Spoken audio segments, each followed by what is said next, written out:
ការប្រកួតបាល់ទាត់មិត្តភាពដើម្បីបង្កើនចំណងមិត្តភាពសាមគ្គីភាពនិងសុខភាពនៅកីឡដ្ឋាន AIA KH Park ក្រោមវត្តមានដ៏ខ្ពង់ខ្ពស់របស់អាយដាមហ៊ុនម៉ាណីឧបនាយករដ្ឋមន្ត្រីក្រសួងមុខងារសាធារណៈនិងជាប្រធានសហភាពសហព័ន្ធយុវជនកម្ពុជានិងជាប្រធានកិត្តិយសក្រុមបាល់ទាត់ពិធីករកីឡាកម្ពុជាដោយមានក្រុមចូលរួមចំនួន4ចូលរួមប្រកួតមានដូចជាក្រុមបាល់ទាត់សហភាពសហព័ន្ធយុវជនកម្ពុជា All Star ក្រុមបាល់ទាត់ពិធីករកីឡាកម្ពុជាក្រុមបាល់ទាត់ផ្ការីកគ្រប់រដូវនិងក្រុមបាល់ទាត់តារាងកម្ពុជាក្រុមកំណត់ផ្ដើមរបស់សហភាពសហព័ន្ធយុវជនកម្ពុជាគឺការប្រកួតមានតែមួយវគ្គចំនួន40នាទីប៉ុណ្ណោះដោយគូទី1ក្រុមបាល់ទាត់ពិធីករកីឡាកម្ពុជាបានប្រកួតឈ្នះក្រុមបាល់ទាត់ផ្ការីកគ្រប់រដូវក្នុងលទ្ធផល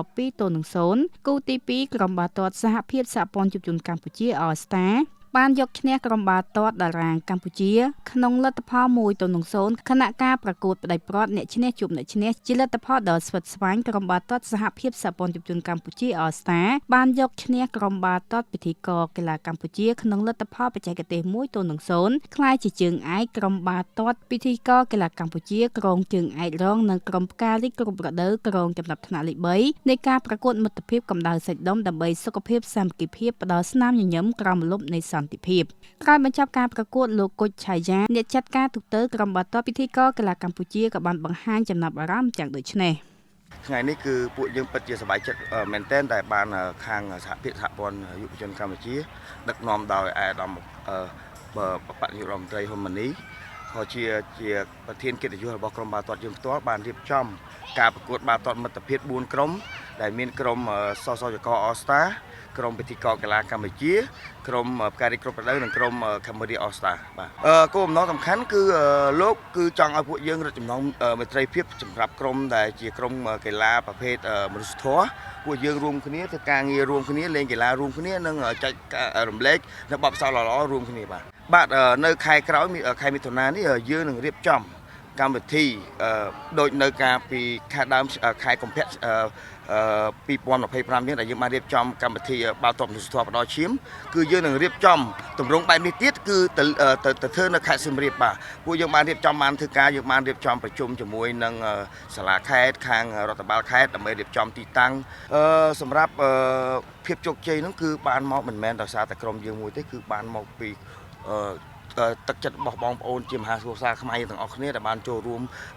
ផ្ដល់ឈាមស្រឡាញ់ហើយនឹងចង់ធ្វើការចែករំលែកការងារសង្គមរួមគ្នាបាទអញ្ចឹងខ្ញុំសូមអំពាវនាវឲ្យបងប្អូននៅខេត្តសៀមរាបរងចាំខែក្រោយយើងជួបគ្នាខ្ញុំជឿថាអ្នកខេត្តសៀមរាបគាត់នឹងអាចធ្វើបានដូចនៅភ្នំពេញអញ្ចឹងការនៅភ្នំពេញយើងកំណត់តែ1000សាក់ទេយើងធ្វើបាន1259សាក់ហើយនៅខេត្តសៀមរាបយើងមិនកំណត់ទេយើងមិនកំណត់ចំនួនទេជាគោលដៅទេប៉ុន្តែខ្ញុំជឿថា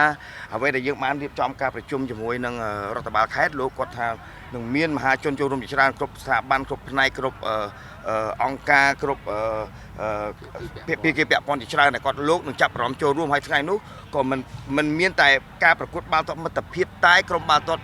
ពិធីករកីឡាដែរគឺនឹងមានក្រុម